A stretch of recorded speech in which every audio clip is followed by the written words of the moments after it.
This module discusses performance management. We've developed comprehensive slides, and in this video we will be highlighting key points, but we encourage you to pause as you go or to download the slides to review in detail later.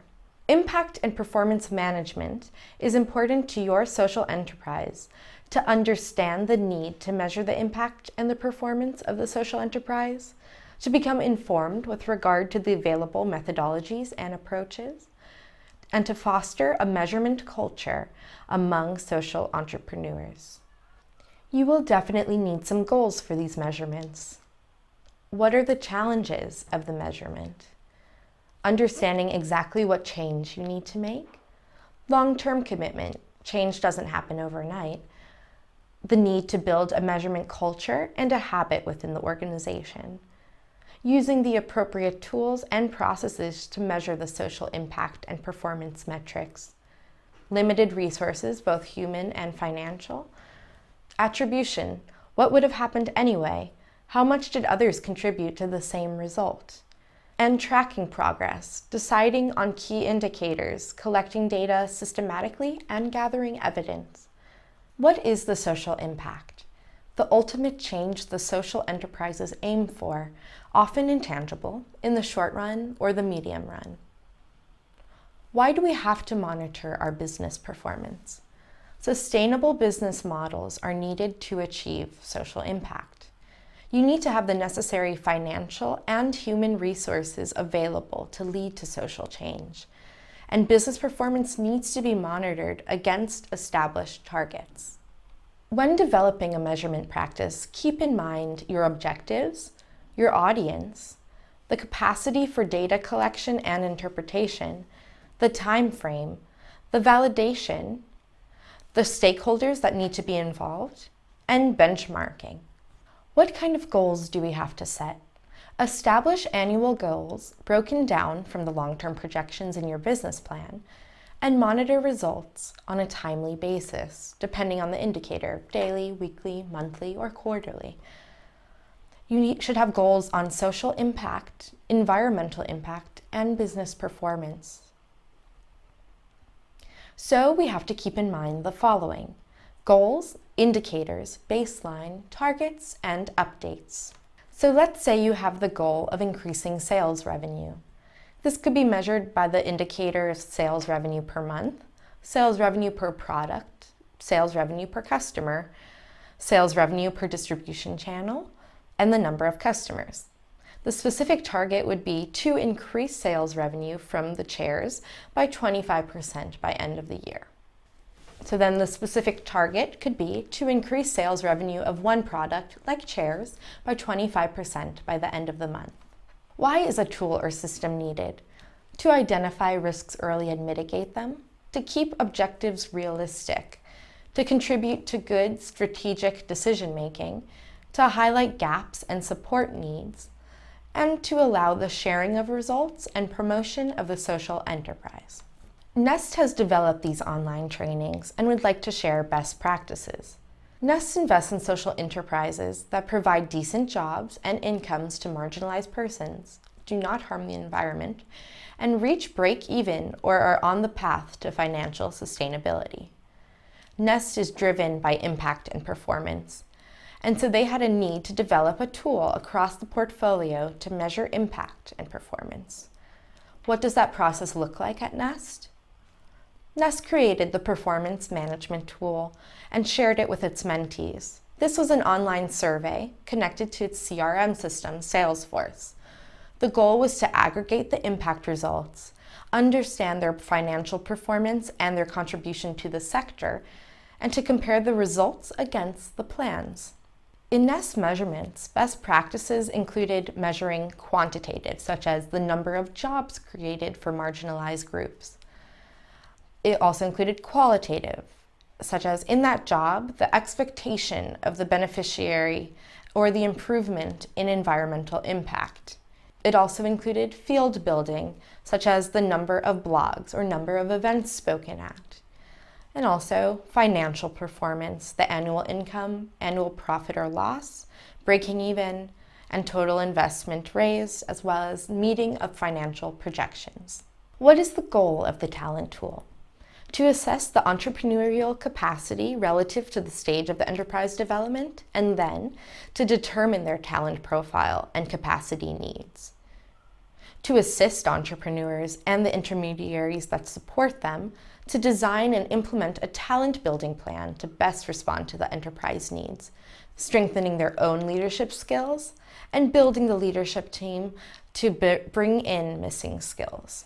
45% of late-stage entrepreneurs find assessing talent to be extremely difficult. The greatest business plans need the right competencies to be implemented successfully. What is the ecosystem saying?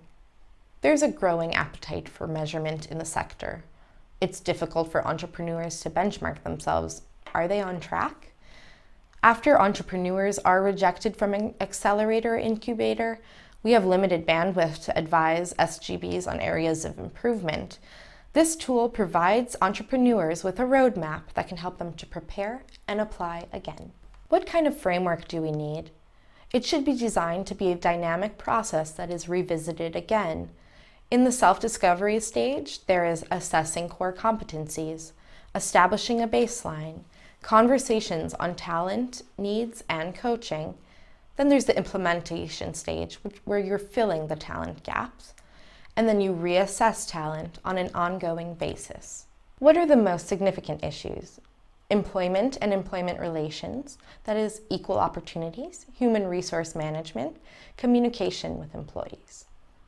Conditions of work and social protection, that includes pay and benefits, workplace climate, health and safety at work, policies and trainings, etc., human development and specialization of individualized trainings for employees, and work-life balance. But what are the benefits to the business? Staff retention, motivated staff, being an employer of choice, reduced accidents and risks, better productivity, and dependable profit. Nest found that investors are looking for a unique value proposition, an exceptional team, unbounded market opportunity, and social impact. This means that enterprises should be strategic in planning, functional and operational, entrepreneurial, and have social capital and market knowledge.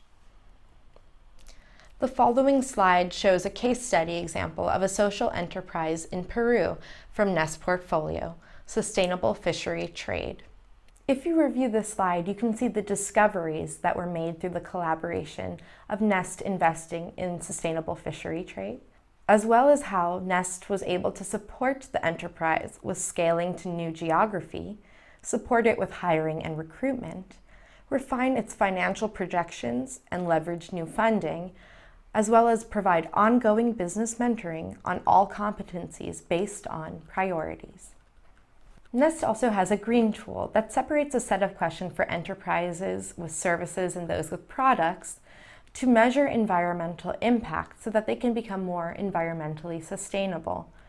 And this survey is accessible to non-Nest entrepreneurs with the link provided.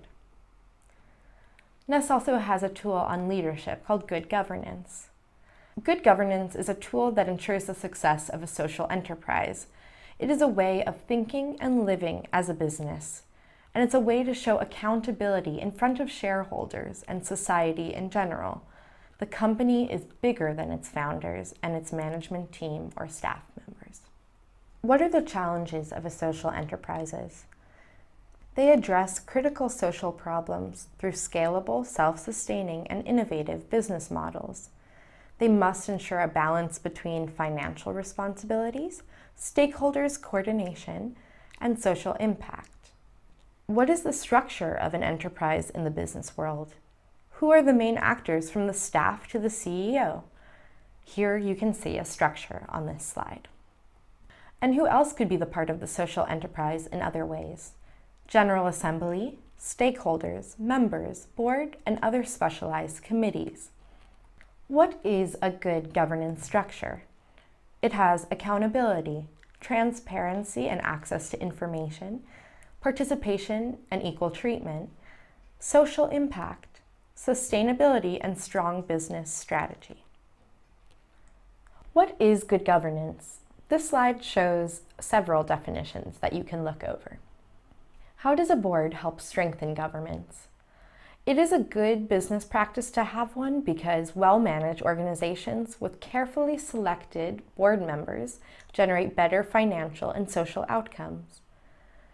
A board is responsible for defining strategies and overseeing their implementation, hiring the CEO and key talent, and reviewing financials. The board promotes the success of the social enterprise by directing and supervising its affairs. It is key to accessing investment capital. It formalizes the business. It reinforces legal provisions. It's a way for the owners to share responsibility, balance decision-making processes, and manage strategic risks, and it increases reputation and visibility. The roles of the board are advisory support and strategic development and control. Boards contribute to accountability, strategic thinking, professionalism, sustainability, responsibility, efficiency, predictability, and ethics. How can you strengthen your board? Understand the legal requirements related to boards. Define the role of the board. Assess your current board. Define your current board gaps. Agree on the ideal size. Agree on the ideal composition. And list immediately next steps needed to strengthen your board. There are challenges to choosing a board. Some common questions are how to identify the right persons, how long to appoint them. But important criteria for selection are experience, personality, and 3 C's: character, commitment, and competency. Further guiding criteria are the match between the sector and market experience and current gaps, the fit with other board members, owners, and management, time availability, high ethical and moral standards, especially for social enterprises, and the ability to build credibility in the board and trust from other board members. What are the duties of a board? Best practices are to define what falls under the collective responsibility of all board members versus the individual responsibility of each member.